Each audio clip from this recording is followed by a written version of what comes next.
Sa isang barangay sa bayan ng Malapatan, probinsya ng Sarangani, nagkagulo ang mga residente dahil sa nakitang kakaibang bagay. Ito ay ang pares ng umano'y pakpak sa damuhan malapit sa baybayin na nadiskubre ng mga residente ng barangay Lunpadido. Ang umaalingasaw na bagay naghatid ng takot lalo pat noong inusisa ay may nakitang tila mga patak at marka ng dugo. Kaya pinaniniwalaan ng mga residente na ito ay pakpak umano ng aswang. Sigurado po ako pakpakin ng manananggal. Kasi yun nga, kalat na kalat dito, nababalita na may manananggal dito. Saka makikita nyo naman kung makikita nyo yung pakpak na butas-butas, diba?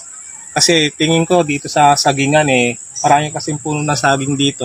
Baka sumabit yung pakpak niya. Tapos yun, nagkabutas-butas. Kaya yung nakita namin dito, baka ngayon nga, pakpak ng manananggal.